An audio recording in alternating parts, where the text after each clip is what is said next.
Todo lo que ves a tu alrededor, absolutamente todo, se creó en el Big Bang hace miles de millones de años. Ahora, tras 40 años de planificación y construcción, el mayor experimento científico de la historia ha entrado en funcionamiento. Comienza la cuenta atrás para recrear el primer momento de la historia, el Big Bang. LHC, el acelerador de partículas. A continuación, en Canal de Historia. ¿Qué ocurrió en el principio? ¿Antes de que existiéramos nosotros, los planetas y el Sol?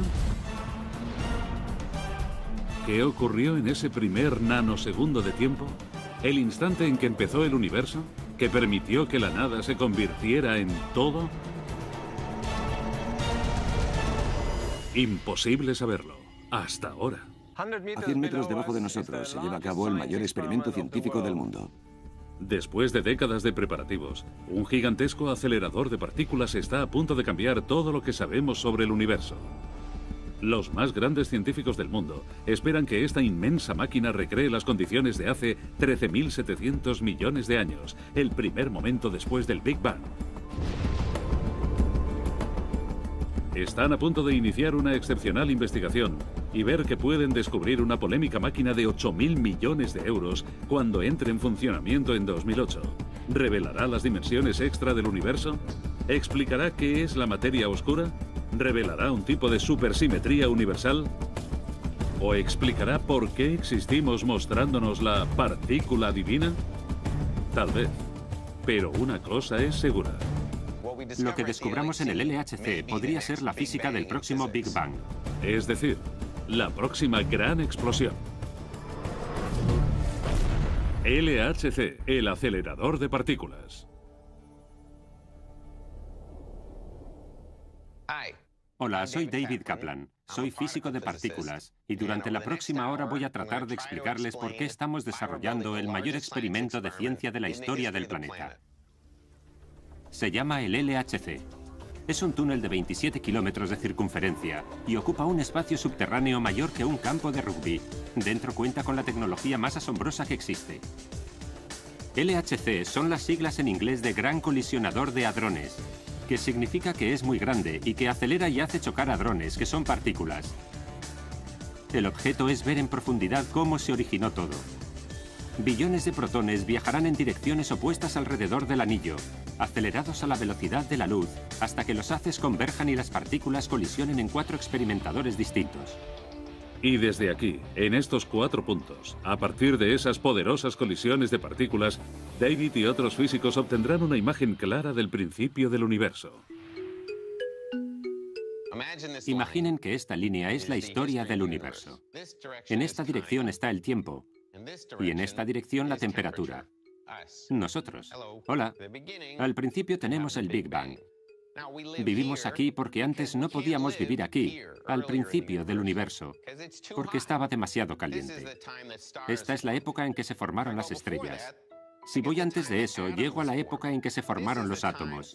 Esta es la época en la que la temperatura del universo era la misma que la temperatura interior del Sol. Esta es la época en que se forma el núcleo del átomo. Y esta, la época en la que todo es un gran plasma formado por quarks.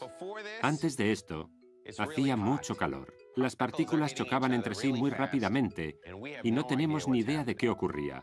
La única forma de averiguarlo es esta, construir un colisionador, hacer chocar partículas a esa temperatura y luego ver qué ocurre.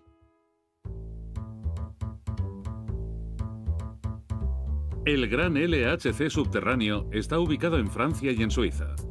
Los haces de partículas vendrán desde lados opuestos de la frontera para que choquen literalmente muy fuerte. La física de partículas estudia e investiga cómo se formó todo. ¿Cuáles son las partículas fundamentales de las que todo se hizo? Las partículas están por todas partes. Lo hacen todo. Las montañas y el cielo. Los árboles, las vacas, la hierba, las aves, la tierra, las personas. Todos son partículas. Lo que hace que todos los objetos sean diferentes entre sí es la combinación de sus partículas. Pero si miramos profundamente dentro de algo, por ejemplo el agua, vemos moléculas hechas de átomos. Los átomos están hechos de partículas, como protones y neutrones, que están hechos de partículas aún más pequeñas llamadas quarks. En el universo primitivo no había átomos. Los quarks y otras partículas chocaban entre sí con una enorme energía. Para reproducir ese estado, el LHC debe hacer colisionar los protones a la velocidad de la luz. A veces hacemos partículas que tienen mucha más masa que las partículas entrantes, y eso se debe básicamente a que estamos convirtiendo la energía en masa. Podemos crear partículas que tal vez no existan naturalmente. Por lo menos ahora no se originan naturalmente, aunque sí se originaban en los primeros instantes del universo. Cuanto más fuertes sean las colisiones, más nos acercamos a la temperatura del Big Bang. Para entender eso, hay que comprender qué es la temperatura. ¿Qué es la temperatura para un físico? Son solo partículas en movimiento. Así que cuando el horno está caliente, es porque todas las partículas se están moviendo muy rápidamente. Y cuanto más rápido se mueven, más se calienta. La temperatura tiene que ver con la energía. Cuando el universo estaba muy caliente, todas las partículas del universo se movían muy deprisa y se rompían unas contra otras. Cuando golpeas algo con un martillo, parte de la energía cinética del martillo calienta ese objeto. A temperaturas altas, tienes superpartículas primigenias y chocan constantemente. Cuando las partículas chocan, se crean temperaturas altísimas, miles, si no millones de veces la temperatura del núcleo del Sol. Haciendo colisionar grandes cantidades de partículas a la velocidad de la luz, casi alcanzamos la energía del Big Bang. Esa enorme energía es equivalente a la alta temperatura de los primeros tiempos del universo.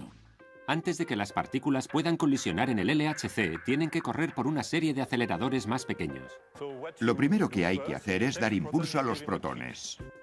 Los grupos de protones se envían a través de 4 máquinas distintas, utilizando imanes cada vez más potentes para incrementar su velocidad. Luego se inyectan en el LHC, la máquina grande, que se acelera a su máxima potencia. Se aceleran no 1, sino billones de protones a la velocidad de la luz. En realidad, para ser exactos, viajan a 10 kilómetros por hora menos que la luz. Muy deprisa. En coche tardaríamos unos 15 minutos en recorrer la longitud del anillo, pero un protón en el LHC lo recorre 11.000 veces en un segundo. Esos protones mantienen su curso impulsados por más de 9.000 imanes superconductores. 1232 son grandes imanes dipolos y son los que hacen que los haces corran en círculo. Hay 400 imanes cuadropolos que funcionan igual que lentes, enfocan el haz, y hay otros imanes más pequeños que solo hacen pequeñas rectificaciones en la órbita de los haces. Durante la mayor parte del recorrido por el LHC, los haces viajan por tubos paralelos en direcciones opuestas. Y justo antes de empezar el experimento, los tubos de haces convergen en un solo tubo. Y entonces chocan. Se producen 40 millones de colisiones por segundo. Un grupo que viene por aquí y otro por aquí chocan 40 millones de veces en un segundo. Y hay muchas partículas, 100.000 millones en cada uno de ellos. Y el resultado es que dentro de los detectores de partículas se han producido más de 600 millones de colisiones en un segundo, protón contra protón. Así se reproducen las condiciones de nuestro universo en el instante que comenzó.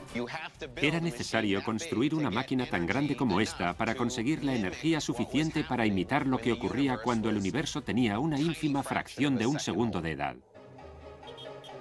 Los seres humanos siempre han sentido curiosidad por averiguar qué es el universo y cómo se crearon las cosas. En el siglo V a.C., Demócrito, un filósofo griego, hizo una declaración insólita para su tiempo. El átomo es la unidad indivisible más pequeña. La idea de que las cosas estaban formadas por elementos diminutos era muy brillante. No hay nada más que átomos y vacío. Imaginen tener una teoría, estar profundamente convencido y saber que no podrás demostrarlo en tu vida. Demócrito podía imaginar el átomo, y nosotros hemos conseguido mirar dentro de ese diminuto átomo y sus partículas.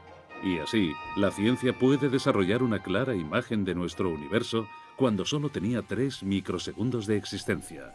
3 microsegundos. Un parpadeo dura 100.000 microsegundos en parpadear. Así que, si la imagen es clara, ¿cómo fue en realidad el Big Bang? Si yo estuviera sentado aquí observando el Big Bang, ¿habrías oído la gran explosión?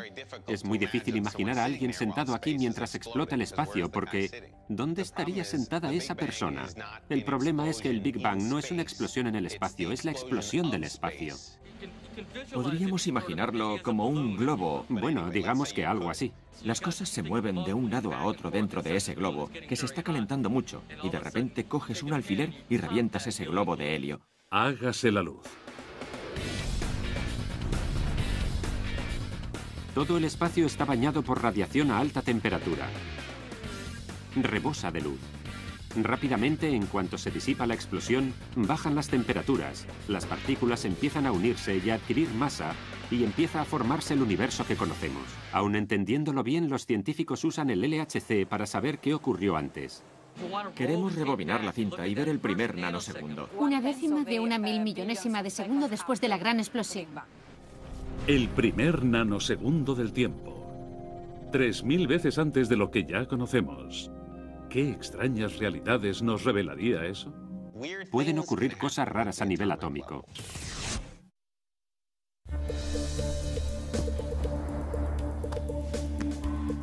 Pueden ocurrir cosas raras a nivel atómico. Las cosas pueden ocurrir en dos lugares a la vez.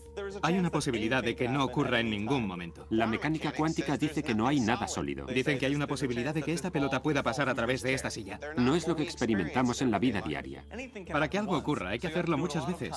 Pero puedes estar golpeando la silla con la pelota 100 billones, billones, billones, billones y billones de veces, y luego lo consigues a la 10ª vez. Función de probabilidades. Podríamos tener un mejor sentido de la probabilidad si no la atravesara una vez al azar. Sí, hay una posibilidad de que ocurra algo en cualquier momento, pero la realidad es una función de probabilidades.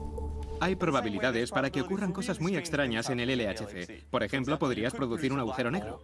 Bueno, si el LHC produce agujeros negros, les aseguro que los físicos estarían increíblemente emocionados. Es improbable, pero hay una posibilidad de que pudiera ocurrir. ¿Un agujero negro? ¿Eso no sería peligroso? ¿Podría tragarse la Tierra? Un agujero negro producido en el LHC no podría tragarse la Tierra. Sería del tamaño de un protón, más pequeño. Sin embargo, hay muchas posibilidades de que el LHC nos ayude a comprender qué es la materia oscura. Por primera vez en la historia, es posible que el LHC pueda producir esa materia oscura casi inobservable que forma la mayor parte de la masa del universo. La materia oscura es diferente a un agujero negro. Hasta que el LHC entre en funcionamiento, la materia oscura seguirá siendo desconocida para nosotros, aunque sabemos que está ahí. ¿Qué es la materia oscura? No son átomos, es otra cosa, partículas sobre las que hasta ahora solo hemos especulado. Y no sabemos de qué está hecha. sería maravilloso que pudiésemos producir las partículas que constituyen el 25% del universo. Las llamamos materia oscura. No tiene nada que ver con el lado oscuro. Miren las estrellas. Todos esos cuerpos brillantes son una pequeña fracción de lo que ocurre ahí. El resto es principalmente materia invisible, partículas que desconocemos. Las llamamos materia oscura. En este momento, la materia oscura pasa a través de usted a más de 170.000 kilómetros por hora. Lo que esperamos producir en el LHC es la partícula relacionada con la materia oscura. Eso cambiaría nuestro conocimiento del universo de un 4 a un 30% de la noche a la mañana, así que sería un gran adelanto. Darth Vader sigue a salvo. Para entender qué es la materia oscura, primero hay que saber qué es esa materia. Y ese proceso no se podría haber iniciado sin algo que ahora tenemos, la experimentación, un método que un hombre con un telescopio incorporó a la ciencia. Galileo Galilei fue uno de los primeros científicos modernos. Dejó caer una moneda y una pesa de 24 kilos y cayeron a la misma velocidad. Galileo modernizó el telescopio y observó las estrellas para ver qué había ahí. Lo hacía para intentar averiguar de qué estaba hecho el mundo. Es un método experimental diferente al que empleamos hoy. Y elaboró la teoría de los átomos. Aunque Galileo iba por buen camino, no sabía que los átomos y todo lo demás está compuesto de partículas, muchas más partículas de las que pudo imaginar jamás. La primera visión de esas partículas dentro de la estructura atómica fue a finales del siglo XIX, cuando Ernest Rutherford descubrió que había algo dentro. Lo llamó núcleo. Fue entonces cuando empezó la física de partículas. Históricamente fue el primer experimento importante de ese tipo que Rutherford realizó a finales del siglo XIX. Esto reproduce exactamente lo que Rutherford hizo hace 100 años. E hizo un experimento con las partículas más energéticas que se conocían entonces. La fuente radioactiva despide lo que llamamos partículas alfa. Por ejemplo, si giro esto con el propósito de que la fuente mire directamente hacia el detector, consigo un recuento alto. Girándolo de esta manera, si los átomos estuvieran hechos de gelatina, las partículas alfa tendrían que atravesarla y nunca llegarían al detector. En realidad consigues una partícula alfa cada 20 o 30 minutos. La radiación pasa y choca contra la hoja de oro, pero vuelve y entra en el detector. Eso suponía que había un núcleo duro, y por lo tanto que los átomos eran como un sistema solar con algo sólido a su alrededor y que no se expandía como la gelatina. En cuanto Rutherford hizo ese experimento y lo interpretó, supimos que era el átomo. Era la primera vez que sabíamos que era el átomo.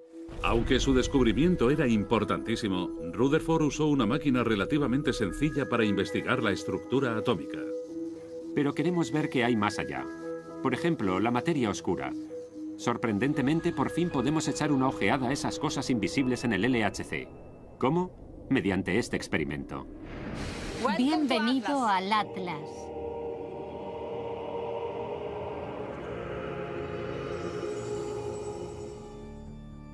Si el LHC es el microscopio más grande del mundo, el Atlas es la lente más enorme del mundo, concebida para enfocar las partículas más pequeñas del universo. Sus inmensos detectores están diseñados para examinar casi todo tipo de partículas subatómicas conocidas por la ciencia, y algunas que aún son desconocidas. El Atlas está situado al sur del anillo, y como los otros experimentos del CERN, esperamos que revele la naturaleza de todas las cosas. El Atlas es un detector de colisiones. Es un gran instrumento que se usa para detectar los productos de una colisión de alta energía entre dos protones. Fabiola es increíble. Ha dedicado los últimos 15 años de su vida al experimento del Atlas, y su mayor esperanza es encontrar la clave, entre otras cosas, de la materia oscura. Tenemos algunas excelentes teorías que pueden explicar la materia oscura y podemos probarlas con esta máquina. Tienen que imaginar que estos detectores son como una cámara digital gigantesca que toma fotografías de altísima resolución. Luego reconstruimos los detalles de la fotografía y los interpretamos. Esas fotografías se toman mediante múltiples detectores de partículas de alta sofisticación. Cada colisión de partículas en el Atlas crea cientos de partículas adicionales que se desplazan a través del detector. El análisis del recorrido y la vida de cada partícula nos dice cómo fue ese primer nanosegundo, y entre esos grupos de partículas hay una que despierta un interés especial en Fabiola. Hay una que se llama neutrino, que tiene todas las características adecuadas para ajustarse a nuestro conocimiento actual de la materia oscura. La teoría es que el universo contiene muchas de esas partículas que podrían explicar la materia oscura. Pero hace falta una gran tecnología para verlos. Los componentes de los detectores están hechos de materiales diferentes que incluyen píxeles de silicona de 40 micras. Y la micra es una millonésima de un metro. Dos enormes serpentines de 25 metros de largo y 100 toneladas de peso. El experimento es un prodigio de ingeniería. Esta es solo una de las grandes salas que tenemos. Puede parecer desordenada, pero el hecho es que cada cable y cada tubo están numerados y sabemos qué caminos siguen. Es una gran base de datos, pero hay que conocerla, porque si quieres seguir un cable defectuoso o algo así, tienes que saber dónde está y obviamente cuando llegas al final, 100 metros más allá, tienes que saber dónde va. Los detectores del Atlas son capaces de grabar los 600 millones de colisiones por segundo. Si se archivaran, esos datos llenarían todos los discos duros del planeta en un día. Por eso, se ha creado un sofisticado sistema automático para analizarlos en tiempo real y archivar 100 de las mejores colisiones entre los millones que ocurren cada segundo, cada minuto, cada hora y cada día. Eso supone que cada mes el LHC producirá y analizará 1,5 millones de billones de colisiones. Es uno de esos números realmente grandes. Es uno de esos números de la física que sobrecogen, como el tamaño relativo de un grano de arena. Cogemos un grano de arena, un solo grano de arena. Ese grano de arena tiene en su interior 20.000 millones de moléculas. Cada molécula tiene 90 partículas, electrones, neutrones y protones. Si cuentas todas las partículas en un solo grano de arena, es el mismo número de granos de arena que hay en el desierto del Sáhara, hasta 3 metros de profundidad. Son muchas partículas. Comparado con un protón, un grano de arena es muy grande. Es más difícil que choquen dos partículas tan pequeñas como los protones que choquen dos balas disparadas desde la Tierra y la Luna. Por eso, para crear esas colisiones en el LHC se han usado, bueno, muchos protones. El haz está formado por 28 racimos, que contienen 100.000 millones de partículas cada uno. Esos haces se disparan cada 25 billonésimas de segundo. Eso produce 280 billones de partículas viajando a la vez alrededor del LHC. Es un número enorme. Los impresionantes números en el LHC son en gran parte posibles por la invención de un colisionador de partículas mucho más modesto, el HADA. Esto es el HADA, que significa Anello di Accumulazione. Anillo de acumulación. Es la primera máquina de este tipo. El HADA es 4000 veces más pequeño que el LHC. El HADA fue concebido en 1960 y construido en menos de un año. El HADA no ha descubierto nuevas partículas, pero este gran salto en la física y la tecnología ha demostrado que los imanes pueden hacer que las partículas se muevan en círculo durante un largo periodo de tiempo, provocando la posibilidad de que colisionen. Es el padre de todos los colisionadores, incluyendo el LHC. Aquí, en el CERN, el edificio del LHC, importantes físicos de todo el planeta colaboran en un experimento revolucionario. Por supuesto, no es la primera vez que eso ocurre en la historia.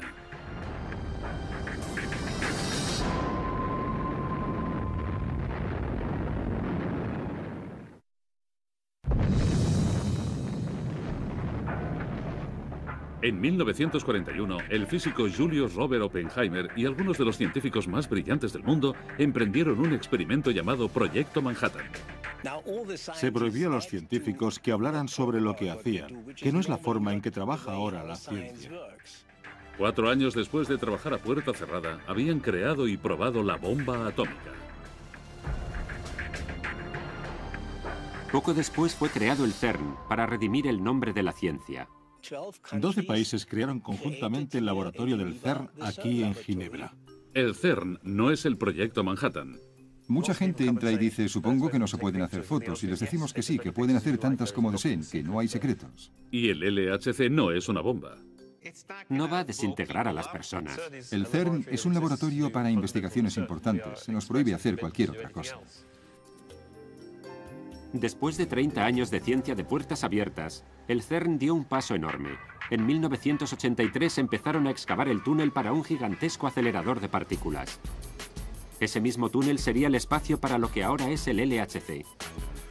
El colisionador que solo podían imaginar hace 25 años.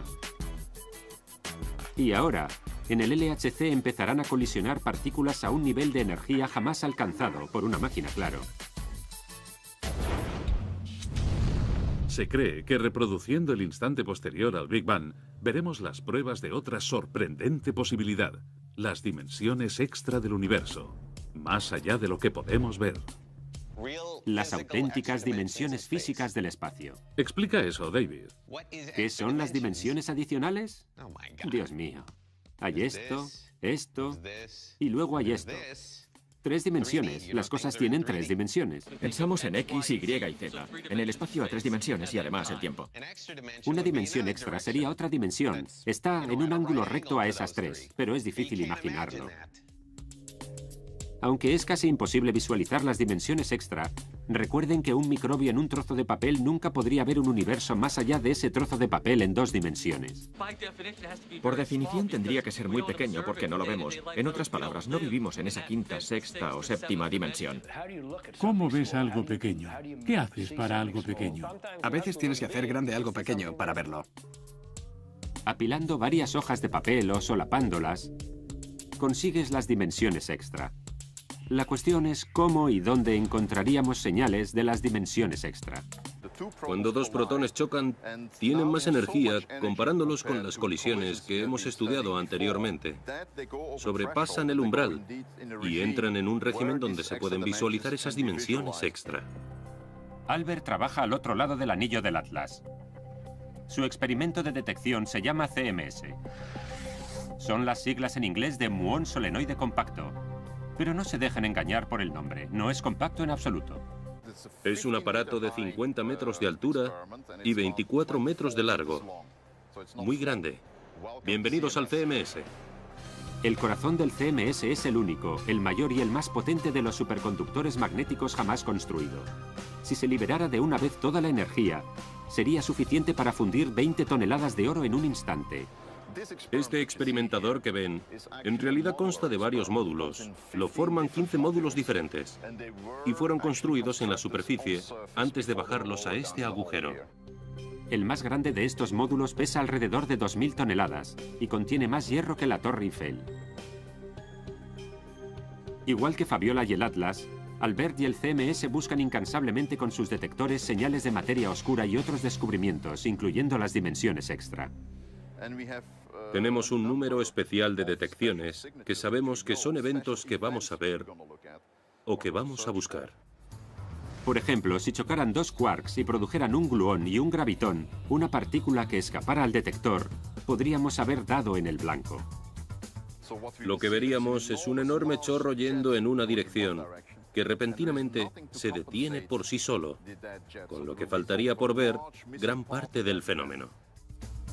Este típico ejemplo de una colisión de partículas en el CERN podría ser una inesperada pérdida de partículas o chorros, lo que significa que las partículas podrían haber escapado literalmente hacia las dimensiones extra. Dimensiones extra, apasionante. Yo no pensaría en ellas como si albergaran una diferente forma de vida, porque creo que estamos hablando de algo muy pequeño, de entre 10 a la menos 15 y 10 a la menos 20 metros. Son bastante pequeñas. No es algo a lo que lanzarías una pelota y desaparecería. Pero, ¿qué significa eso para mí? ¿Qué significaría para usted si encontrásemos las dimensiones extra? ¿Cómo voy a saberlo? No sé qué significa, ni siquiera sé qué significaría para mí. Es mucho más que una teoría intelectual, porque si las encontramos, existen de verdad. Y el hecho es que no es ciencia ficción, es una parte asombrosa del mundo de la física. Todos los experimentos en el LHC, el CMS, el Atlas, el ALICE y el LHC-B intentarán probar miríadas de teorías, como las de las dimensiones extras, usando tecnologías totalmente diferentes. Eso te da confianza en tus resultados. Una cosa que comparten son la gran cantidad de datos con los que operan. En el CERN tendremos unas 10.000 CPU para analizar los datos del LHC. Habrá varios centros con grandes computadoras por todo el mundo. Y todas estarán conectadas a una red informática. Y con esa red informática será como tener una sola computadora con más de 100.000 procesadores. Es impresionante. ¿Qué consigue con esto el resto del mundo? Aparte de los miles de avances científicos que se han llevado a cabo en el CERN durante años, también ha habido algunos beneficios inesperados que han nacido allí. La World Wide Web se inventó en el CERN, como ya saben. En las primeras etapas de la creación de esa red informática, el departamento de IT del CERN desarrolló un método para usar la estructura ya existente de Internet para dar información a los físicos de todo el mundo. El CERN tenía lo que necesitaban, así que crearon la infraestructura y la llamaron World Wide Web. Sí, perfecto. El LHC creó la red. Y ahora la usas cada día. Y también otros juguetes generados por la física. Gracias a la mecánica cuántica tenemos esos teléfonos móviles, radios y todas esas comodidades burguesas sin las que ya no podemos vivir. Tengo que contestar, perdónenme. La ciencia es la que desarrolla las ideas y a veces conseguimos que sean útiles para los demás.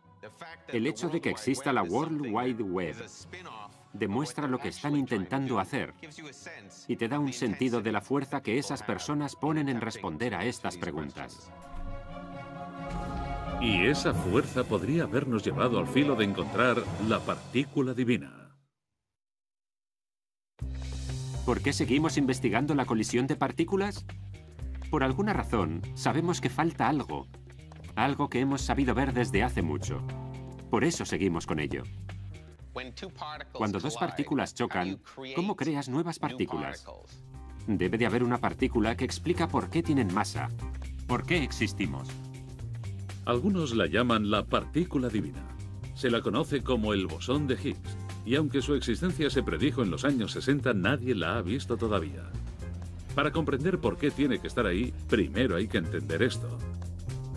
Lo que realmente es la física de partículas, la teoría del campo cuántico. No hace mucho, se pensaba que todo lo que existía, todas las partículas, existían desde el momento en que empezó el tiempo. No es cierto.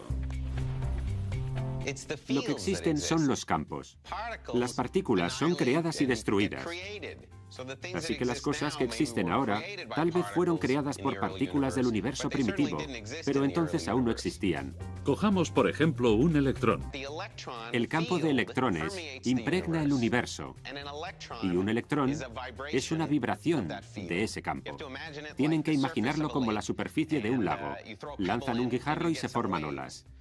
Ahora imaginen que las olas se quedan donde están, sin expandirse. Esa pequeña ola es un electrón. Cada vez que tiren un guijarro tienen otro electrón. Hay un lago para cada tipo de partícula. Lo constante es la energía. E es igual a mc al cuadrado en todo momento. Puede ser en forma de masa o en forma de cosas en movimiento. Eso es. La teoría del campo cuántico.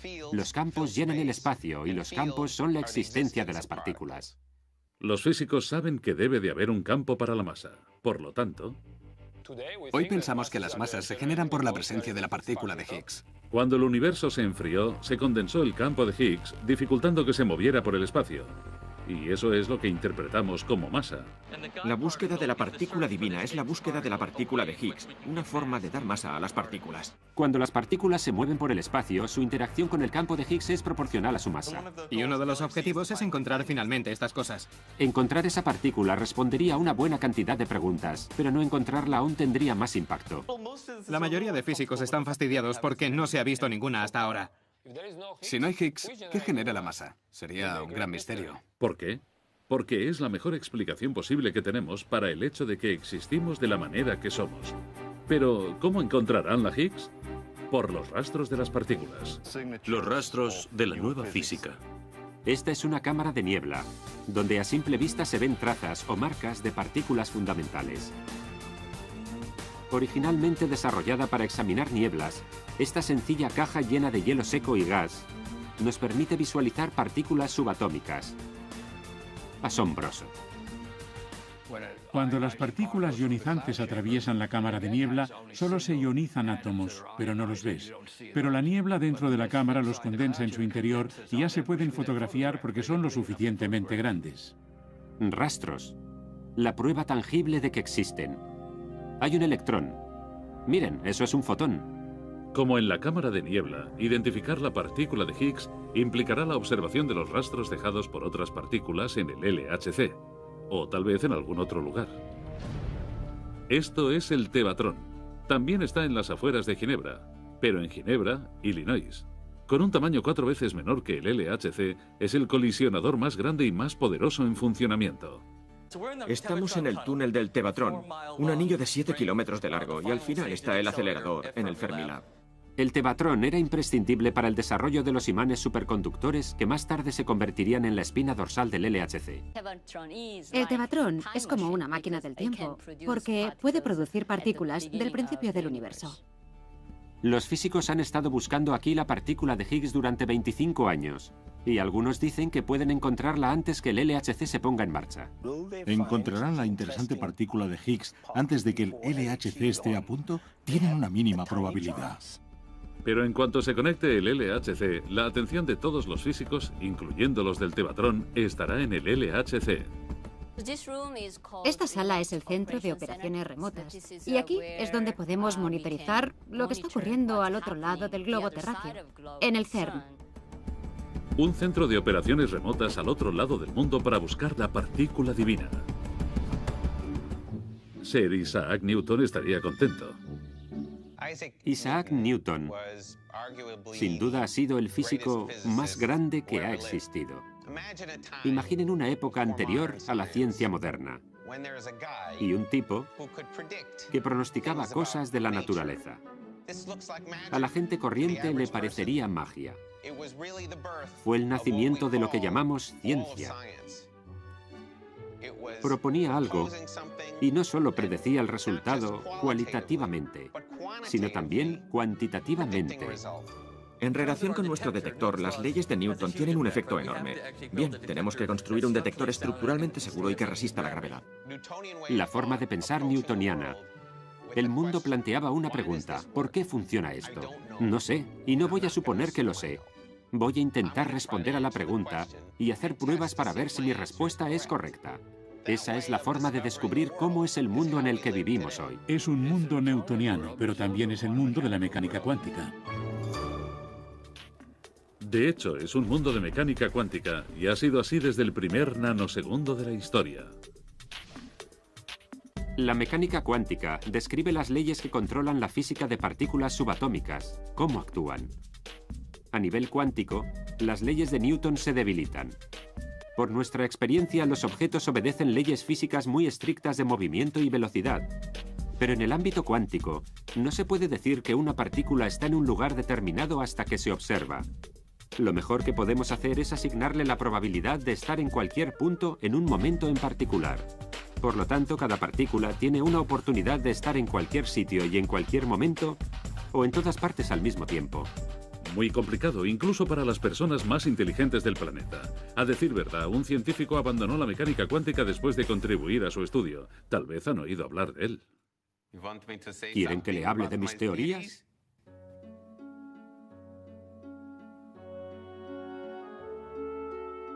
Einstein es muy especial, porque hizo todo eso solo, abordando un problema que otras personas ni siquiera se atrevían a atacar. Todos trabajamos con Dr. Einstein. Es un buen amigo mío, en cierto sentido, porque los aceleradores no funcionarían sin Einstein. De hecho, trabajo con Einstein todos los días. Se ha convertido en algo tan natural que ya no me asustan esos conceptos. A finales del siglo XIX, la comunidad de físicos pensaba que lo había averiguado casi todo. Comprendíamos la gravedad, comprendíamos la luz, el electromagnetismo. Estaba casi completo, solo quedaban por hacer algunos cálculos. Pero Einstein hizo un gran aporte.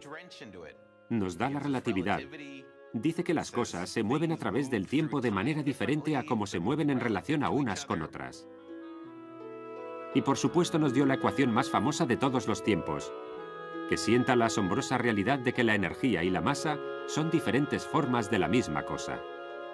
Hay varias maneras de usar la ecuación de Einstein, E igual a mc al cuadrado. Una de ellas es que puedes construir una central de energía. Coges un poco de m, masa, y consigues energía, y suministras electricidad a una ciudad. Nosotros hacemos ese proceso a la inversa.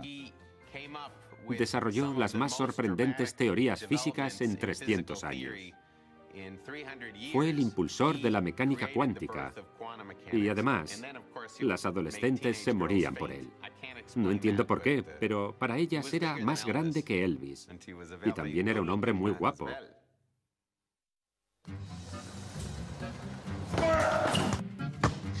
Algunas personas temen que el LHC pueda producir algo peligroso. Dicen que vamos a crear agujeros negros que destruirán el universo. Que el LHC puede ser usado como arma o algo así. No construimos una bomba. No se construye ningún tipo de arma. Son necesarios 28 kilómetros para producir un haz con esa fuerza. No es muy práctico. Sin embargo, es práctico para producir ciencia de vanguardia. Y lo que se espera del LHC es que veremos cosas que no hemos visto nunca y que entenderemos cosas que no hemos comprendido hasta ahora. ¿Por qué está escondido ese gran LHC en un túnel a 100 metros bajo Europa? Había que colocarlo en un túnel. La principal razón para que esté en un túnel son los rayos cósmicos que llegan desde fuera de la Tierra y bombardearían los experimentos. Dentro de un túnel, los rayos cósmicos no afectan a los haces. ¿La profundidad evita que los rayos cósmicos alteren los resultados? Pero lo más importante es que cuando se activa el haz, mientras se mueve, emite una radiación. La radiación sale y se necesita algo que impida que la radiación salga del túnel. Radiación. Y por eso no se puede estar en el túnel cuando está funcionando. Si estuvieses en la sala de colisión y te abrazaras al tubo de haces mientras funcionara el colisionador, morirías instantáneamente por la radiación. La gran pregunta es, ¿qué pasa en realidad con la radiación? Cuando ya no queda ninguna partícula, no hay radiación. Cuando está apagado, por supuesto, no hay radiación. Pero el LHC no está exento de peligros, y por eso se tiene un extremo cuidado para que las personas y la máquina estén seguras. Con cientos de billones de protones viajando con tanta energía, hay una situación que preocupa particularmente a los científicos del CERN. Un desastre llamado sobrecarga. Para conseguir que esos protones corran en círculo tan rápidamente por aquí, usamos campos magnéticos muy potentes. Para generar esos campos magnéticos, utilizamos una corriente eléctrica que fluye por un cable. Una corriente eléctrica de 12.000 amperios. Teniendo en cuenta que la corriente que llega a los edificios de viviendas es de unos 100 amperios, los 12.000 amperios del LHC deben ser conducidos por un cable superconductor, y hacer que funcione requiere mucho trabajo. La temperatura es muy baja. Hay que mantener el cable a una temperatura muy baja, casi tan fría como el lado oscuro de Plutón. Para conseguir esas bajas temperaturas, de unos 260 grados bajo cero, usamos helio líquido. Que es muy peligroso. Esas cosas no se pueden tocar. Porque está tan frío que te congelarías totalmente. Si la temperatura del helio líquido aumenta unos pocos grados, los resultados pueden ser desastrosos. Puede ocurrir algo que haga que el cable superconductor se caliente, que suba la temperatura del superconductor y que repentinamente esos 12.000 amperios hagan resistencia eléctrica. Eso es una sobrecarga. El cable actuaría como cualquier otro cable, como un calentador. Calienta el imán y el helio líquido se convierte en helio gaseoso. Todo eso en una fracción de segundo.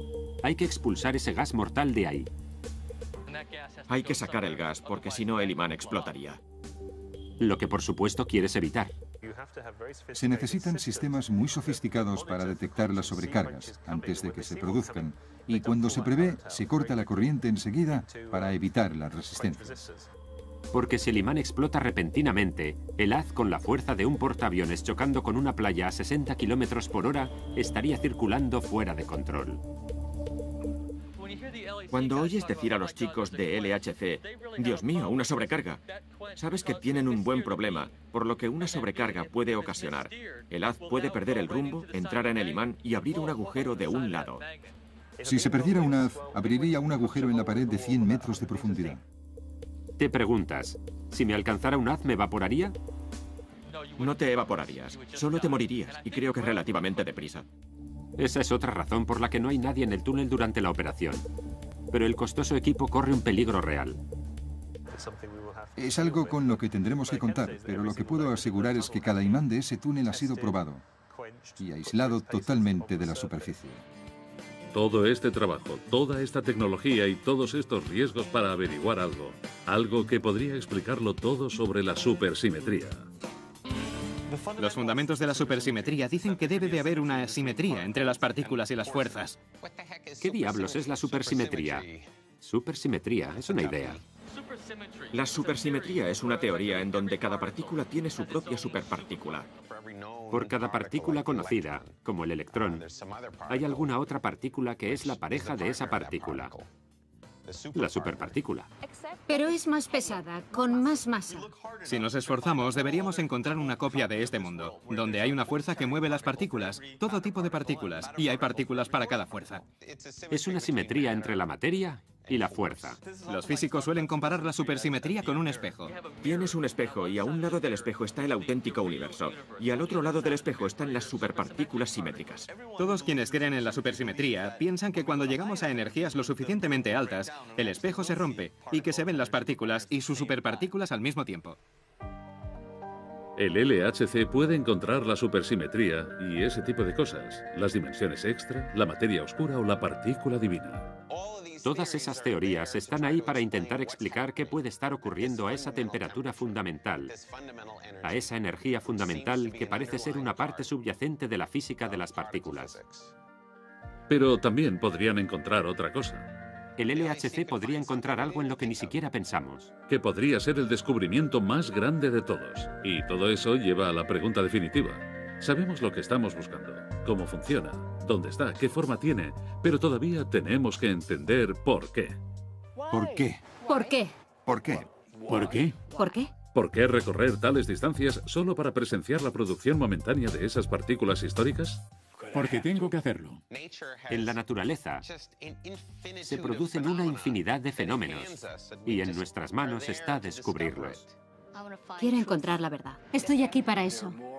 Hay muchas cosas desconocidas ante nosotros. Esa es la verdad. La naturaleza tiene millones de sorpresas.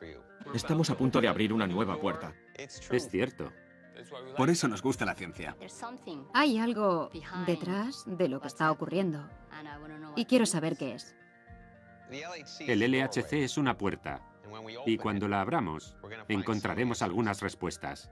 No sé cuáles. Sean las que sean, lo cierto es que será el próximo Big Bang. ¿Por qué seguimos investigando la colisión de partículas? Por alguna razón, sabemos que falta algo. Algo que hemos sabido ver desde hace mucho. Por eso seguimos con ello. Cuando dos partículas chocan, ¿cómo creas nuevas partículas? Debe de haber una partícula que explica por qué tienen masa. ¿Por qué existimos? Algunos la llaman la partícula divina. Se la conoce como el bosón de Higgs, y aunque su existencia se predijo en los años 60, nadie la ha visto todavía. Para comprender por qué tiene que estar ahí, primero hay que entender esto. Lo que realmente es la física de partículas, la teoría del campo cuántico. No hace mucho, se pensaba que todo lo que existía, todas las partículas, existían desde el momento en que empezó el tiempo. No es cierto. Lo que existen son los campos. Las partículas son creadas y destruidas. Así que las cosas que existen ahora tal vez fueron creadas por partículas del universo primitivo, pero entonces aún no existían. Cojamos, por ejemplo, un electrón. El campo de electrones impregna el universo, y un electrón es una vibración de ese campo. Tienen que imaginarlo como la superficie de un lago. Lanzan un guijarro y se forman olas. Ahora imaginen que las olas se quedan donde están, sin expandirse.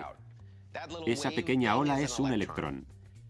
Cada vez que tiren un guijarro tienen otro electrón. Hay un lago para cada tipo de partícula. Lo constante es la energía. E es igual a mc al cuadrado en todo momento. Puede ser en forma de masa o en forma de cosas en movimiento. Eso es. La teoría del campo cuántico. Los campos llenan el espacio y los campos son la existencia de las partículas. Los físicos saben que debe de haber un campo para la masa. Por lo tanto, hoy pensamos que las masas se generan por la presencia de la partícula de Higgs. Cuando el universo se enfrió, se condensó el campo de Higgs, dificultando que se moviera por el espacio. Y eso es lo que interpretamos como masa. La búsqueda de la partícula divina es la búsqueda de la partícula de Higgs, una forma de dar masa a las partículas. Cuando las partículas se mueven por el espacio, su interacción con el campo de Higgs es proporcional a su masa. Y uno de los objetivos es encontrar finalmente estas cosas. Encontrar esa partícula respondería a una buena cantidad de preguntas, pero no encontrarla aún tendría más impacto. La mayoría de físicos están fastidiados porque no se ha visto ninguna hasta ahora. Si no hay Higgs, ¿qué genera la masa? Sería un gran misterio. ¿Por qué? Porque es la mejor explicación posible que tenemos para el hecho de que existimos de la manera que somos. Pero, ¿cómo encontrarán la Higgs? Por los rastros de las partículas. Los rastros de la nueva física. Esta es una cámara de niebla, donde a simple vista se ven trazas o marcas de partículas fundamentales. Originalmente desarrollada para examinar nieblas, esta sencilla caja llena de hielo seco y gas nos permite visualizar partículas subatómicas. Asombroso.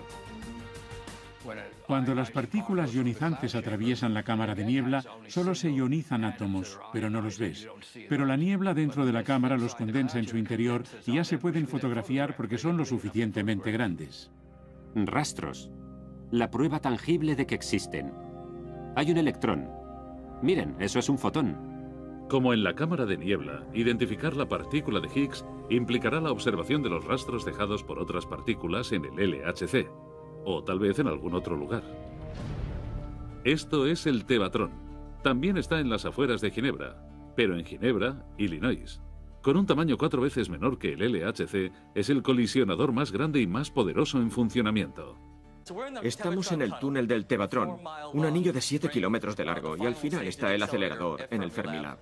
El tevatrón era imprescindible para el desarrollo de los imanes superconductores que más tarde se convertirían en la espina dorsal del LHC. El tevatrón es como una máquina del tiempo, porque puede producir partículas del principio del universo. Los físicos han estado buscando aquí la partícula de Higgs durante 25 años, y algunos dicen que pueden encontrarla antes que el LHC se ponga en marcha. ¿Encontrarán la interesante partícula de Higgs antes de que el LHC esté a punto? Tienen una mínima probabilidad. Pero en cuanto se conecte el LHC, la atención de todos los físicos, incluyendo los del tevatrón, estará en el LHC. Esta sala es el centro de operaciones remotas, y aquí es donde podemos monitorizar lo que está ocurriendo al otro lado del globo terráqueo, en el CERN. Un centro de operaciones remotas al otro lado del mundo para buscar la partícula divina. Sir Isaac Newton estaría contento. Isaac Newton, sin duda, ha sido el físico más grande que ha existido. Imaginen una época anterior a la ciencia moderna y un tipo que pronosticaba cosas de la naturaleza. A la gente corriente le parecería magia. Fue el nacimiento de lo que llamamos ciencia. Proponía algo y no solo predecía el resultado cualitativamente, sino también cuantitativamente. En relación con nuestro detector, las leyes de Newton tienen un efecto enorme. Bien, tenemos que construir un detector estructuralmente seguro y que resista la gravedad. La forma de pensar newtoniana. El mundo planteaba una pregunta: ¿por qué funciona esto? No sé, y no voy a suponer que lo sé. Voy a intentar responder a la pregunta y hacer pruebas para ver si mi respuesta es correcta. Esa es la forma de descubrir cómo es el mundo en el que vivimos hoy. Es un mundo newtoniano, pero también es el mundo de la mecánica cuántica. De hecho, es un mundo de mecánica cuántica y ha sido así desde el primer nanosegundo de la historia. La mecánica cuántica describe las leyes que controlan la física de partículas subatómicas, cómo actúan. A nivel cuántico, las leyes de Newton se debilitan. Por nuestra experiencia, los objetos obedecen leyes físicas muy estrictas de movimiento y velocidad. Pero en el ámbito cuántico, no se puede decir que una partícula está en un lugar determinado hasta que se observa. Lo mejor que podemos hacer es asignarle la probabilidad de estar en cualquier punto en un momento en particular. Por lo tanto, cada partícula tiene una oportunidad de estar en cualquier sitio y en cualquier momento, o en todas partes al mismo tiempo. Muy complicado, incluso para las personas más inteligentes del planeta. A decir verdad, un científico abandonó la mecánica cuántica después de contribuir a su estudio. Tal vez han oído hablar de él. ¿Quieren que le hable de mis teorías?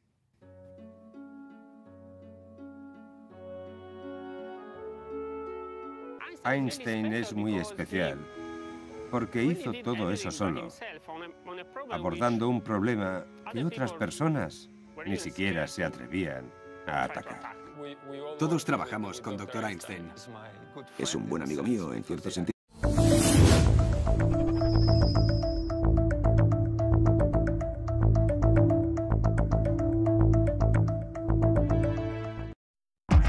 Todo lo que ves a tu alrededor, absolutamente todo, se creó en el Big Bang hace miles de millones de años. Ahora, tras 40 años de planificación y construcción, el mayor experimento científico de la historia ha entrado en funcionamiento. Comienza la cuenta atrás para recrear el primer momento de la historia, el Big Bang. LHC, el acelerador de partículas. A continuación, en Canal de Historia. ¿Qué ocurrió en el principio? ¿Antes de que existiéramos nosotros, los planetas y el Sol? ¿Qué ocurrió en ese primer nanosegundo de tiempo? ¿El instante en que empezó el universo? ¿Que permitió que la nada se convirtiera en todo? Imposible saberlo, hasta ahora. A 100 metros debajo de nosotros se lleva a cabo el mayor experimento científico del mundo. Después de décadas de preparativos, un gigantesco acelerador de partículas está a punto de cambiar todo lo que sabemos sobre el universo. Los más grandes científicos del mundo esperan que esta inmensa máquina recree las condiciones de hace 13.700 millones de años, el primer momento después del Big Bang. Están a punto de iniciar una excepcional investigación y ver que pueden descubrir una polémica máquina de 8.000 millones de euros cuando entre en funcionamiento en 2008. ¿Revelará las dimensiones extra del universo? ¿Explicará qué es la materia oscura? ¿Revelará un tipo de supersimetría universal? ¿O explicará por qué existimos mostrándonos la partícula divina? Tal vez. Pero una cosa es segura. Lo que descubramos en el LHC podría ser la física del próximo Big Bang. Es decir, la próxima gran explosión. LHC, el acelerador de partículas. Hola, soy David Kaplan. Soy físico de partículas y durante la próxima hora voy a tratar de explicarles por qué estamos desarrollando el mayor experimento de ciencia de la historia del planeta. Se llama el LHC. Es un túnel de 27 kilómetros de circunferencia y ocupa un espacio subterráneo mayor que un campo de rugby. Dentro cuenta con la tecnología más asombrosa que existe. LHC son las siglas en inglés de Gran Colisionador de Hadrones, que significa que es muy grande y que acelera y hace chocar hadrones, que son partículas. El objeto es ver en profundidad cómo se originó todo. Billones de protones viajarán en direcciones opuestas alrededor del anillo, acelerados a la velocidad de la luz, hasta que los haces converjan y las partículas colisionen en 4 experimentadores distintos. Y desde aquí, en estos 4 puntos, a partir de esas poderosas colisiones de partículas, David y otros físicos obtendrán una imagen clara del principio del universo. Imaginen que esta línea es la historia del universo. En esta dirección está el tiempo y en esta dirección la temperatura. Nosotros. Hola. Al principio tenemos el Big Bang. Vivimos aquí porque antes no podíamos vivir aquí, al principio del universo, porque estaba demasiado caliente. Esta es la época en que se formaron las estrellas. Si voy antes de eso, llego a la época en que se formaron los átomos. Esta es la época en la que la temperatura del universo era la misma que la temperatura interior del Sol. Esta es la época en que se forma el núcleo del átomo. Y esta, la época en la que todo es un gran plasma formado por quarks. Antes de esto, hacía mucho calor. Las partículas chocaban entre sí muy rápidamente y no tenemos ni idea de qué ocurría. La única forma de averiguarlo es esta: construir un colisionador, hacer chocar partículas a esa temperatura y luego ver qué ocurre.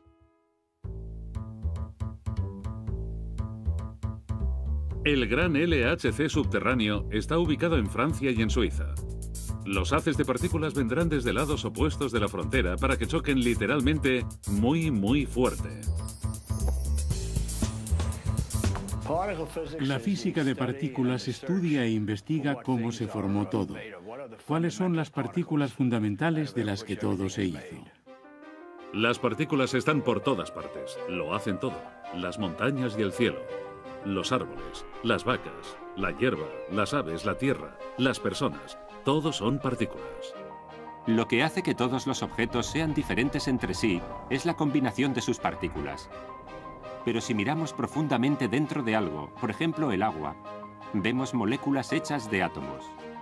Los átomos están hechos de partículas, como protones y neutrones, que están hechos de partículas aún más pequeñas llamadas quarks. En el universo primitivo no había átomos. Los quarks y otras partículas chocaban entre sí con una enorme energía. Para reproducir ese estado, el LHC debe hacer colisionar los protones a la velocidad de la luz. A veces hacemos partículas que tienen mucha más masa que las partículas entrantes, y eso se debe básicamente a que estamos convirtiendo la energía en masa. Podemos crear partículas que tal vez no existan naturalmente. Por lo menos ahora no se originan naturalmente, aunque sí se originaban en los primeros instantes del universo. Cuanto más fuertes sean las colisiones, más nos acercamos a la temperatura del Big Bang. Para entender eso, hay que comprender qué es la temperatura. ¿Qué es la temperatura para un físico? Son solo partículas en movimiento. Así que cuando el horno está caliente, es porque todas las partículas se están moviendo muy rápidamente. Y cuanto más rápido se mueven, más se calienta. La temperatura tiene que ver con la energía. Cuando el universo estaba muy caliente, todas las partículas del universo se movían muy deprisa y se rompían unas contra otras. Cuando golpeas algo con un martillo, parte de la energía cinética del martillo calienta ese objeto. A temperaturas altas, tienen superpartículas primigenias y chocan constantemente. Cuando las partículas chocan, se crean temperaturas altísimas, miles, si no millones de veces la temperatura del núcleo del Sol. Haciendo colisionar grandes cantidades de partículas a la velocidad de la luz, casi alcanzamos la energía del Big Bang. Esa enorme energía es equivalente a la alta temperatura de los primeros tiempos del universo. Antes de que las partículas puedan colisionar en el LHC, tienen que correr por una serie de aceleradores más pequeños. Lo primero que hay que hacer es dar impulso a los protones. Los grupos de protones se envían a través de 4 máquinas distintas, utilizando imanes cada vez más potentes para incrementar su velocidad. Luego se inyectan en el LHC, la máquina grande, que se acelera a su máxima potencia. Se aceleran no 1, sino billones de protones a la velocidad de la luz. Bohr descubrió que había algo dentro. Lo llamó núcleo. Fue entonces cuando empezó la física de partículas. Históricamente fue el primer experimento importante de ese tipo que Rutherford realizó a finales del siglo XIX. Esto reproduce exactamente lo que Rutherford hizo hace 100 años. E hizo un experimento con las partículas más energéticas que se conocían entonces. La fuente radioactiva despide lo que llamamos partículas alfa. Por ejemplo, si giro esto con el propósito de que la fuente mire directamente hacia el detector, consigo un recuento alto. Girándolo de esta manera, si los átomos estuvieran hechos de gelatina, las partículas alfa tendrían que atravesarla y nunca llegarían al detector. En realidad consigues una partícula alfa cada 20 o 30 minutos. La radiación pasa y choca contra la hoja de oro, pero vuelve y entra en el detector. Eso suponía que había un núcleo duro, y por lo tanto que los átomos eran como un sistema solar con algo sólido a su alrededor y que no se expandía como la gelatina. En cuanto Rutherford hizo ese experimento y lo interpretó, supimos que era el átomo. Era la primera vez que sabíamos que era el átomo. Aunque su descubrimiento era importantísimo, Rutherford usó una máquina relativamente sencilla para investigar la estructura atómica. Pero queremos ver qué hay más allá. Por ejemplo, la materia oscura.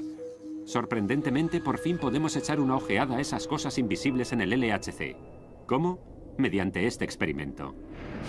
Bienvenido al Atlas.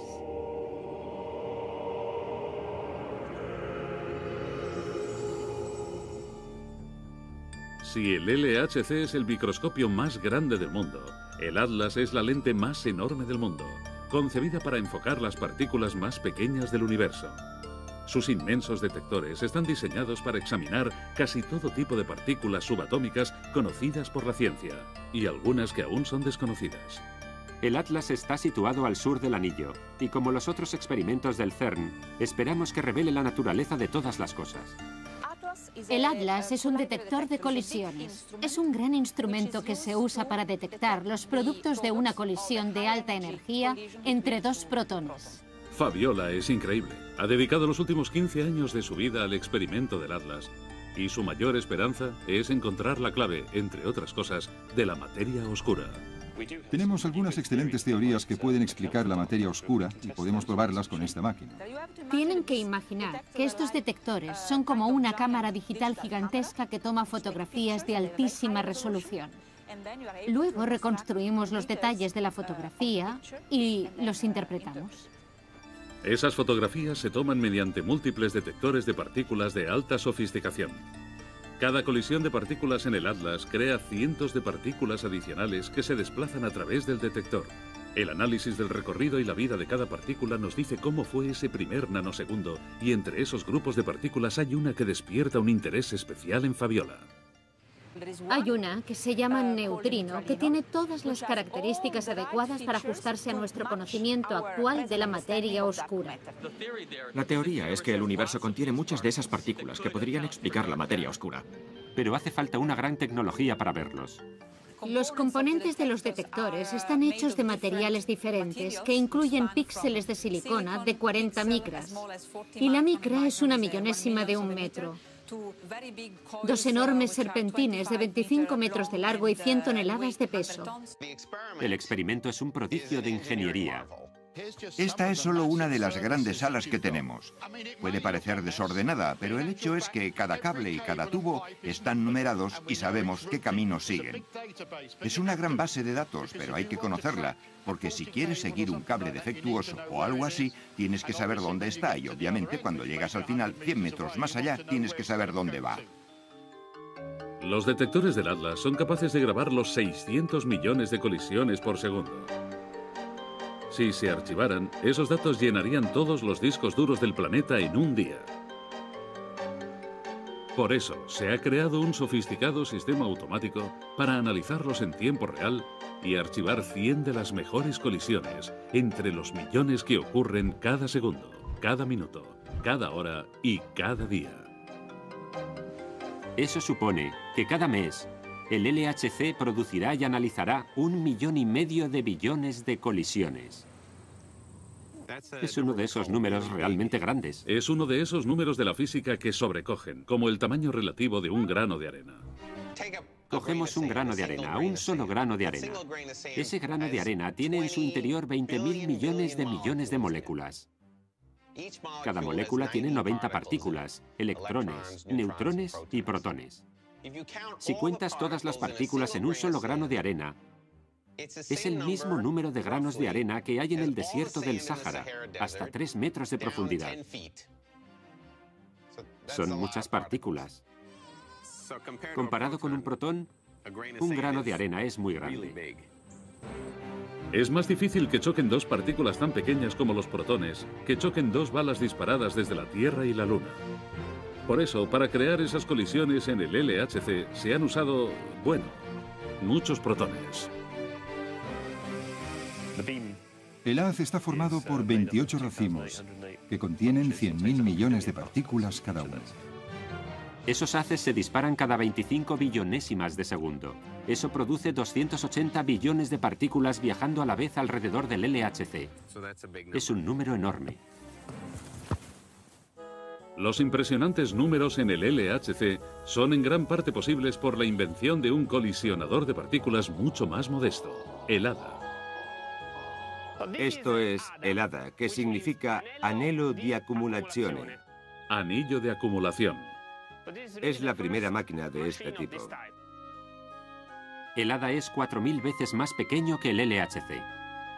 El ADA fue concebido en 1960 y construido en menos de un año.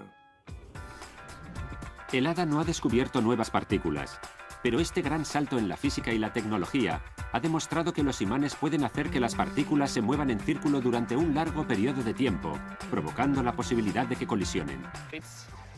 Es el padre de todos los colisionadores, incluyendo el LHC. Aquí, en el CERN, el edificio del LHC, importantes físicos de todo el planeta colaboran en un experimento revolucionario. Por supuesto, no es la primera vez que eso ocurre en la historia.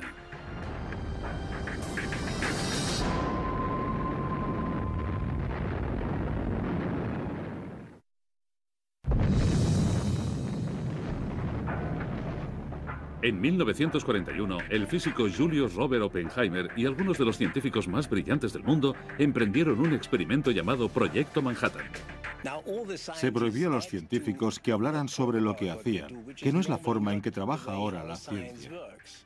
4 años después de trabajar a puerta cerrada, habían creado y probado la bomba atómica.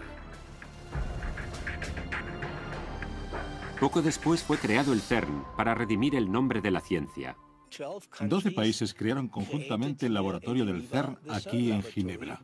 El CERN no es el Proyecto Manhattan. Mucha gente entra y dice, supongo que no se pueden hacer fotos, y les decimos que sí, que pueden hacer tantas como deseen, que no hay secretos. Y el LHC no es una bomba. No va a desintegrar a las personas. El CERN es un laboratorio para investigaciones importantes. Se nos prohíbe hacer cualquier otra cosa. Después de 30 años de ciencia de puertas abiertas, el CERN dio un paso enorme. En 1983 empezaron a excavar el túnel para un gigantesco acelerador de partículas. Ese mismo túnel sería el espacio para lo que ahora es el LHC. El colisionador que solo podían imaginar hace 25 años. Y ahora, en el LHC empezarán a colisionar partículas a un nivel de energía jamás alcanzado por una máquina, claro. Se cree que reproduciendo el instante posterior al Big Bang, veremos las pruebas de otra sorprendente posibilidad, las dimensiones extra del universo, más allá de lo que podemos ver. Las auténticas dimensiones físicas del espacio. Explica eso, David. ¿Qué son las dimensiones adicionales? Dios mío. Hay esto, y luego hay esto. 3 dimensiones. Las cosas tienen 3 dimensiones. Pensamos en X, Y y Z. En el espacio a 3 dimensiones y además el tiempo. Una dimensión extra sería otra dimensión. Está en un ángulo recto a esas 3, pero es difícil imaginarlo. Aunque es casi imposible visualizar las dimensiones extra, recuerden que un microbio en un trozo de papel nunca podría ver un universo más allá de ese trozo de papel en 2 dimensiones. Por definición tendría que ser muy pequeño porque no lo vemos. En otras palabras, no vivimos en esa quinta, sexta o séptima dimensión. ¿Cómo ves algo pequeño? ¿Qué haces para algo pequeño? A veces tienes que hacer grande algo pequeño para verlo. Apilando varias hojas de papel o solapándolas, consigues las dimensiones extra. La cuestión es cómo y dónde encontraríamos señales de las dimensiones extra. Cuando 2 protones chocan, tienen más energía comparándolos con las colisiones que hemos estudiado anteriormente. Sobrepasan el umbral y entran en un régimen donde se pueden visualizar esas dimensiones extra. Albert trabaja al otro lado del anillo del Atlas. Su experimento de detección se llama CMS. Son las siglas en inglés de muón solenoide compacto. Pero no se dejen engañar por el nombre, no es compacto en absoluto. Es un aparato de 50 metros de altura y 24 metros de largo. Muy grande. Bienvenidos al CMS. El corazón del CMS es el único, el mayor y el más potente de los superconductores magnéticos jamás construido. Si se liberara de una vez toda la energía, sería suficiente para fundir 20 toneladas de oro en un instante. Este experimentador que ven, en realidad consta de varios módulos. Lo forman 15 módulos diferentes y fueron construidos en la superficie antes de bajarlos a este agujero. El más grande de estos módulos pesa alrededor de 2000 toneladas y contiene más hierro que la Torre Eiffel. Igual que Fabiola y el Atlas, Albert y el CMS buscan incansablemente con sus detectores señales de materia oscura y otros descubrimientos, incluyendo las dimensiones extra. Tenemos un número especial de detecciones que sabemos que son eventos que vamos a ver o que vamos a buscar. Por ejemplo, si chocaran 2 quarks y produjeran un gluón y un gravitón, una partícula que escapara al detector, podríamos haber dado en el blanco. Lo que veríamos es un enorme chorro yendo en una dirección, que repentinamente se detiene por sí solo, con lo que faltaría por ver gran parte del fenómeno. Este típico ejemplo de una colisión de partículas en el CERN podría ser una inesperada pérdida de partículas o chorros, lo que significa que las partículas podrían haber escapado literalmente hacia las dimensiones extra. Dimensiones extra, apasionante. Yo no pensaría en ellas como si albergaran una diferente forma de vida, porque creo que estamos hablando de algo muy pequeño, de entre 10 a la menos 15 y 10 a la menos 20 metros. Son bastante pequeñas. No es algo a lo que lanzarías una pelota y desaparecería. Pero, ¿qué significa eso para mí? ¿Qué significaría para usted si encontrásemos las dimensiones extra? ¿Cómo voy a saberlo? No sé qué significa, ni siquiera sé qué significaría para mí. Es mucho más que una teoría intelectual, porque si las encontramos, existen de verdad. Y el hecho es que no es ciencia ficción, es una parte asombrosa del mundo de la física. Todos los experimentos en el LHC, el CMS, el Atlas, el ALICE y el LHC-B intentarán probar miríadas de teorías, como las de las dimensiones extras, usando tecnologías totalmente diferentes. Eso te da confianza en tus resultados. Una cosa que comparten son la gran cantidad de datos con los que operan. En el CERN tendremos unas 10.000 CPU para analizar los datos del LHC. Habrá varios centros con grandes computadoras por todo el mundo. Y todas estarán conectadas a una red informática. Y con esa red informática será como tener una sola computadora con más de 100.000 procesadores. Es impresionante. ¿Qué consigue con esto el resto del mundo? Aparte de los miles de avances científicos que se han llevado a cabo en el CERN durante años, también ha habido algunos beneficios inesperados que han nacido allí. La World Wide Web se inventó en el CERN, como ya saben. En las primeras etapas de la creación de esa red informática, el departamento de IT del CERN desarrolló un método para usar la estructura ya existente de Internet para dar información a los físicos de todo el mundo. El CERN tenía lo que necesitaban, así que crearon la infraestructura y la llamaron World Wide Web. Sí, perfecto. El LHC creó la red. Y ahora la usas cada día. Y también otros juguetes generados por la física. Gracias a la mecánica cuántica tenemos esos teléfonos móviles, radios y todas esas comodidades burguesas sin las que ya no podemos vivir. Tengo que contestar, perdónenme. La ciencia es la que desarrolla las ideas y a veces conseguimos que sean útiles para los demás. El hecho de que exista la World Wide Web demuestra lo que están intentando hacer y te da un sentido de la fuerza que esas personas ponen en responder a estas preguntas. Y esa fuerza podría habernos llevado al filo de encontrar la partícula divina. En realidad, para ser exactos, viajan a 10 kilómetros por hora menos que la luz. Muy deprisa. En coche tardaríamos unos 15 minutos en recorrer la longitud del anillo, pero un protón en el LHC lo recorre 11.000 veces en un segundo. Esos protones mantienen su curso impulsados por más de 9.000 imanes superconductores. 1232 son grandes imanes dipolos y son los que hacen que los haces corran en círculo. Hay 400 imanes cuadropolos que funcionan igual que lentes, enfocan el haz, y hay otros imanes más pequeños que solo hacen pequeñas rectificaciones en la órbita de los haces. Durante la mayor parte del recorrido por el LHC, los haces viajan por tubos paralelos en direcciones opuestas. Y justo antes de empezar el experimento, los tubos de haces convergen en un solo tubo. Y entonces chocan. Se producen 40 millones de colisiones por segundo. Un grupo que viene por aquí y otro por aquí chocan 40 millones de veces en un segundo. Y hay muchas partículas, 100.000 millones en cada uno de ellos. Y el resultado es que dentro de los detectores de partículas se han producido más de 600 millones de colisiones en un segundo, protón contra protón. Así se reproducen las condiciones de nuestro universo en el instante que comenzó. Era necesario construir una máquina tan grande como esta para conseguir la energía suficiente para imitar lo que ocurría cuando el universo tenía una ínfima fracción de un segundo de edad. Los seres humanos siempre han sentido curiosidad por averiguar qué es el universo y cómo se crearon las cosas. En el siglo V a.C., Demócrito, un filósofo griego, hizo una declaración insólita para su tiempo. El átomo es la unidad indivisible más pequeña. La idea de que las cosas estaban formadas por elementos diminutos era muy brillante. No hay nada más que átomos y vacío. Imaginen tener una teoría, estar profundamente convencido y saber que no podrás demostrarlo en tu vida. Demócrito podía imaginar el átomo, y nosotros hemos conseguido mirar dentro de ese diminuto átomo y sus partículas. Y así, la ciencia puede desarrollar una clara imagen de nuestro universo cuando solo tenía 3 microsegundos de existencia. 3 microsegundos. Un parpadeo dura 100.000 microsegundos en parpadear.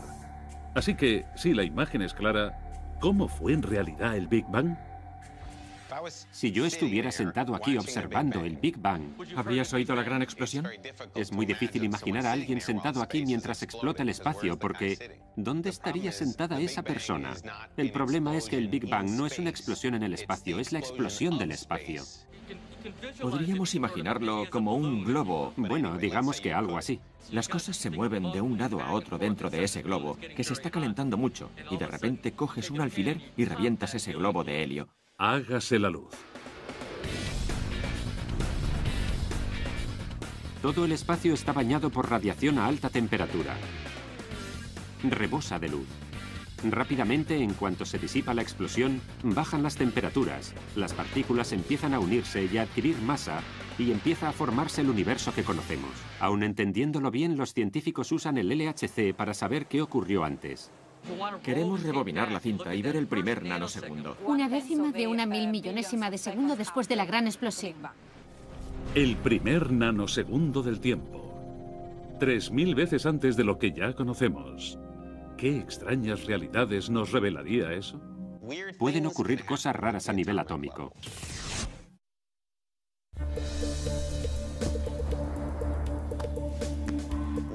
Pueden ocurrir cosas raras a nivel atómico. Las cosas pueden ocurrir en dos lugares a la vez.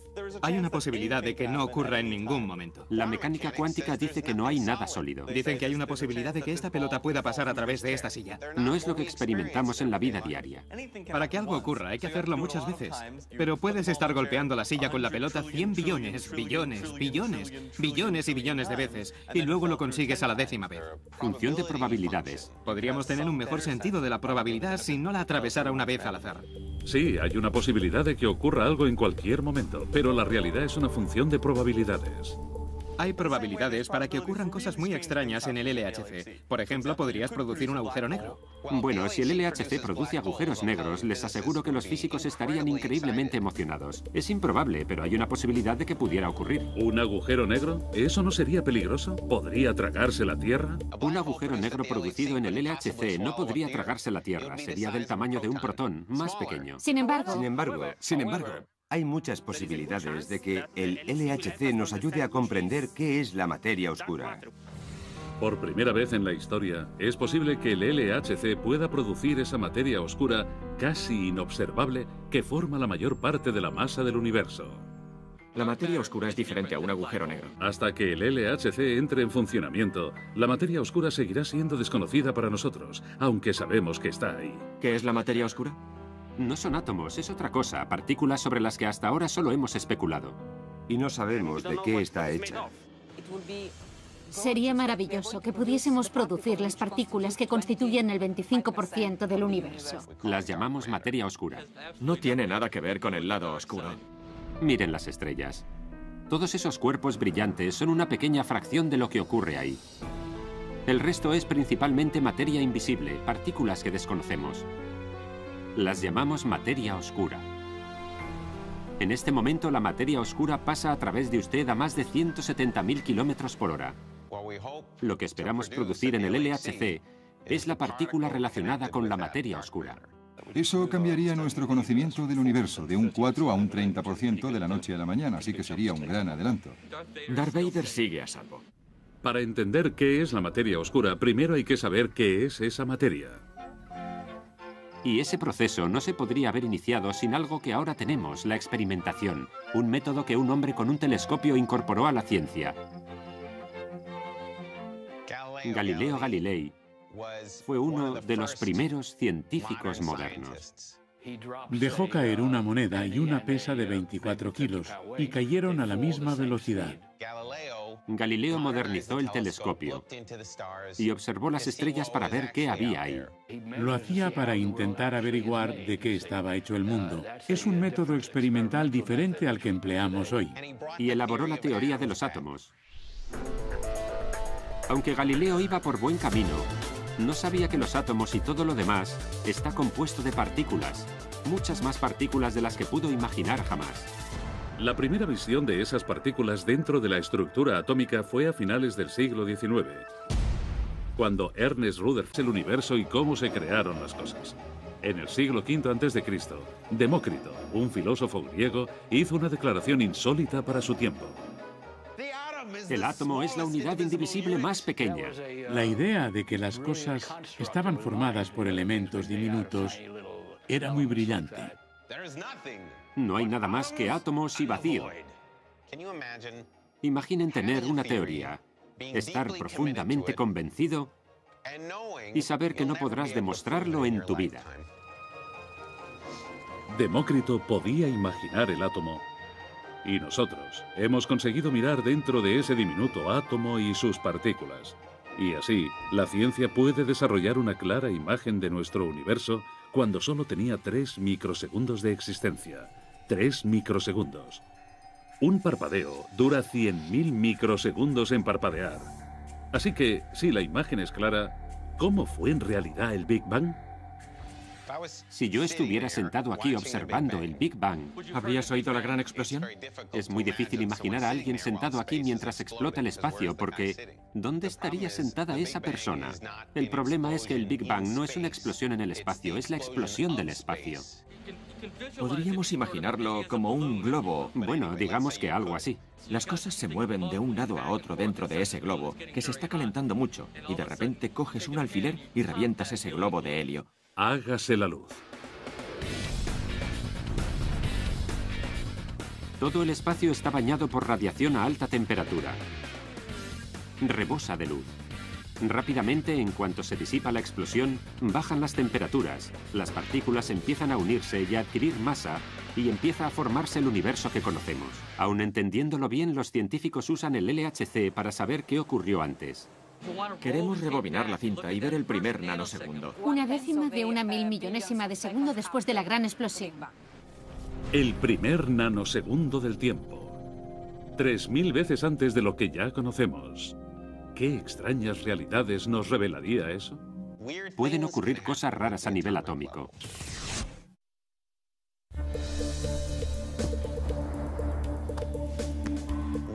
Pueden ocurrir cosas raras a nivel atómico.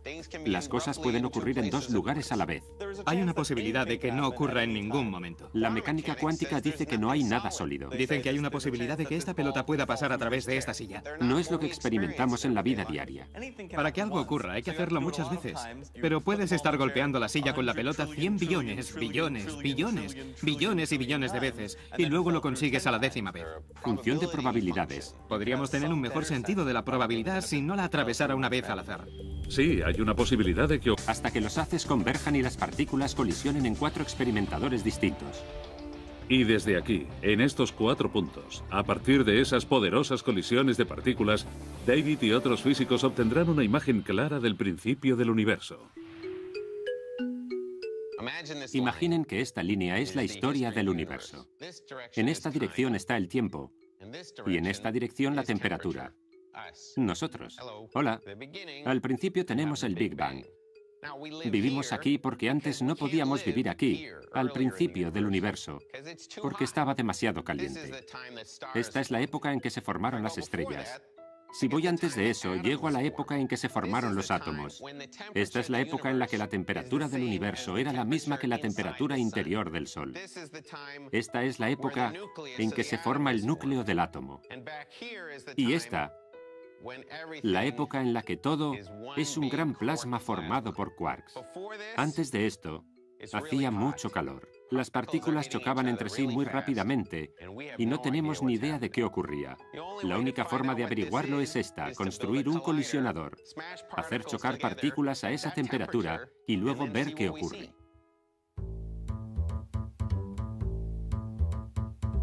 El gran LHC subterráneo está ubicado en Francia y en Suiza. Los haces de partículas vendrán desde lados opuestos de la frontera para que choquen literalmente muy fuerte. La física de partículas estudia e investiga cómo se formó todo. ¿Cuáles son las partículas fundamentales de las que todo se hizo? Las partículas están por todas partes. Lo hacen todo. Las montañas y el cielo.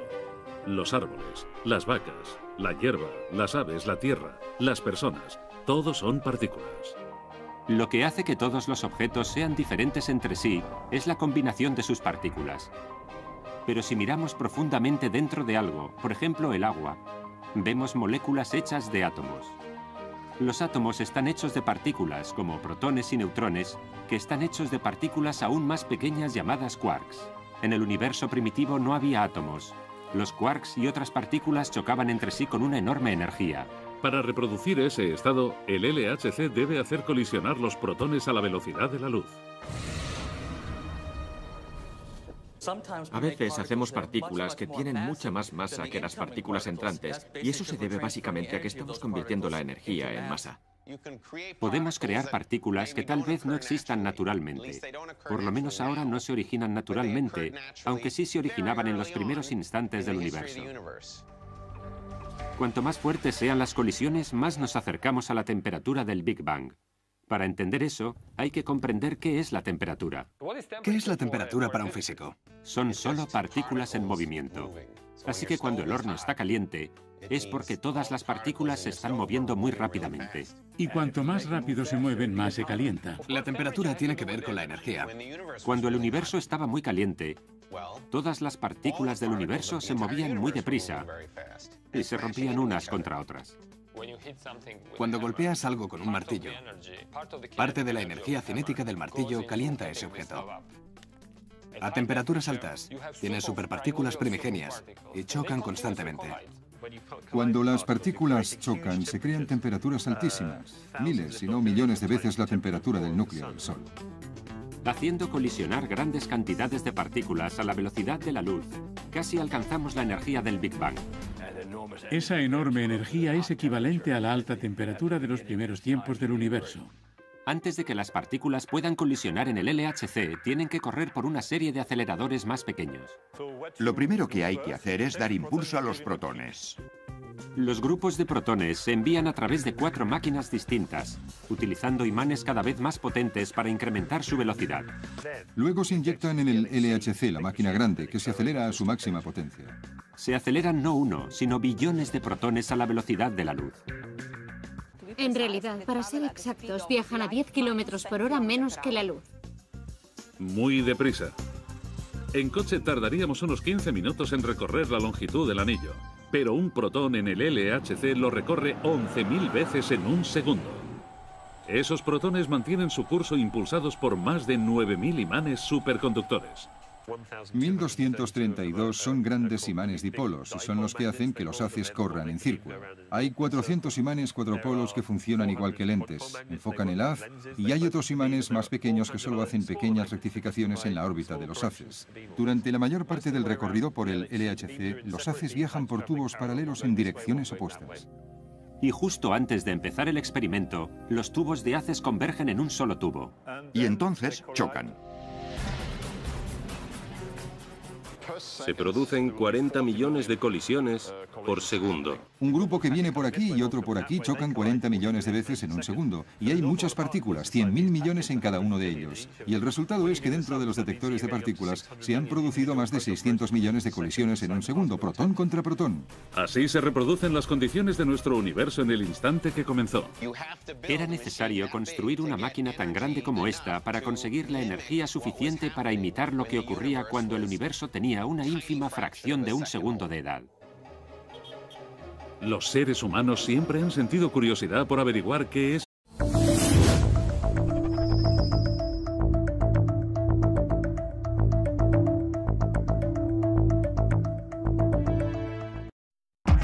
Todo lo que ves a tu alrededor, absolutamente todo, se creó en el Big Bang hace miles de millones de años.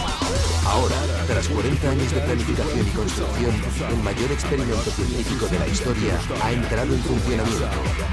Comienza la cuenta atrás para recrear el primer momento de la historia, el Big Bang. LHC, el acelerador de partículas. A continuación, en Canal de Historia. ¿Qué ocurrió en el principio? ¿Antes de que existiéramos nosotros, los planetas y el Sol? ¿Qué ocurrió en ese primer nanosegundo de tiempo? ¿El instante en que empezó el universo? ¿Que permitió que la nada se convirtiera en todo? Imposible saberlo, hasta ahora. A 100 metros debajo de nosotros se lleva a cabo el mayor experimento científico del mundo. Después de décadas de preparativos, un gigantesco acelerador de partículas está a punto de cambiar todo lo que sabemos sobre el universo. Los más grandes científicos del mundo esperan que esta inmensa máquina recree las condiciones de hace 13.700 millones de años, el primer momento después del Big Bang. Están a punto de iniciar una excepcional investigación y ver que pueden descubrir una polémica máquina de 8.000 millones de euros cuando entre en funcionamiento en 2008. ¿Revelará las dimensiones extra del universo? ¿Explicará qué es la materia oscura? ¿Revelará un tipo de supersimetría universal? ¿O explicará por qué existimos mostrándonos la partícula divina? Tal vez. Pero una cosa es segura. Lo que descubramos en el LHC podría ser la física del próximo Big Bang. Es decir, la próxima gran explosión. LHC, el acelerador de partículas. Hola, soy David Kaplan. Soy físico de partículas y durante la próxima hora voy a tratar de explicarles por qué estamos desarrollando el mayor experimento de ciencia de la historia del planeta. Se llama el LHC. Es un túnel de 27 kilómetros de circunferencia y ocupa un espacio subterráneo mayor que un campo de rugby. Dentro cuenta con la tecnología más asombrosa que existe. LHC son las siglas en inglés de Gran Colisionador de Hadrones, que significa que es muy grande y que acelera y hace chocar hadrones, que son partículas. El objeto es ver en profundidad cómo se originó todo.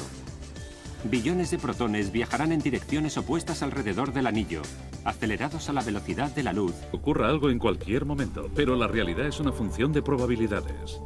Hay probabilidades para que ocurran cosas muy extrañas en el LHC. Por ejemplo, podrías producir un agujero negro. Bueno, si el LHC produce agujeros negros, les aseguro que los físicos estarían increíblemente emocionados. Es improbable, pero hay una posibilidad de que pudiera ocurrir. ¿Un agujero negro? ¿Eso no sería peligroso? ¿Podría tragarse la Tierra? Un agujero negro producido en el LHC no podría tragarse la Tierra. Sería del tamaño de un protón, más pequeño. Sin embargo, hay muchas posibilidades de que el LHC nos ayude a comprender qué es la materia oscura.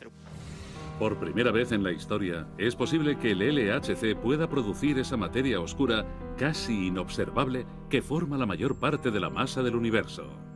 La materia oscura es diferente a un agujero negro. Hasta que el LHC entre en funcionamiento, la materia oscura seguirá siendo desconocida para nosotros, aunque sabemos que está ahí. ¿Qué es la materia oscura? No son átomos, es otra cosa, partículas sobre las que hasta ahora solo hemos especulado. Y no sabemos de qué está hecha. sería maravilloso que pudiésemos producir las partículas que constituyen el 25% del universo. Las llamamos materia oscura. No tiene nada que ver con el lado oscuro. Miren las estrellas. Todos esos cuerpos brillantes son una pequeña fracción de lo que ocurre ahí. El resto es principalmente materia invisible, partículas que desconocemos. Las llamamos materia oscura. En este momento la materia oscura pasa a través de usted a más de 170.000 kilómetros por hora. Lo que esperamos producir en el LHC es la partícula relacionada con la materia oscura. Eso cambiaría nuestro conocimiento del universo de un 4 a un 30% de la noche a la mañana, así que sería un gran adelanto. Darth Vader sigue a salvo. Para entender qué es la materia oscura, primero hay que saber qué es esa materia. Y ese proceso no se podría haber iniciado sin algo que ahora tenemos, la experimentación, un método que un hombre con un telescopio incorporó a la ciencia. Galileo Galilei fue uno de los primeros científicos modernos. Dejó caer una moneda y una pesa de 24 kilos y cayeron a la misma velocidad. Galileo modernizó el telescopio y observó las estrellas para ver qué había ahí. Lo hacía para intentar averiguar de qué estaba hecho el mundo. Es un método experimental diferente al que empleamos hoy. Y elaboró la teoría de los átomos. Aunque Galileo iba por buen camino, no sabía que los átomos y todo lo demás está compuesto de partículas, muchas más partículas de las que pudo imaginar jamás. La primera visión de esas partículas dentro de la estructura atómica fue a finales del siglo XIX, cuando Ernest Rutherford descubrió que había algo dentro. Lo llamó núcleo.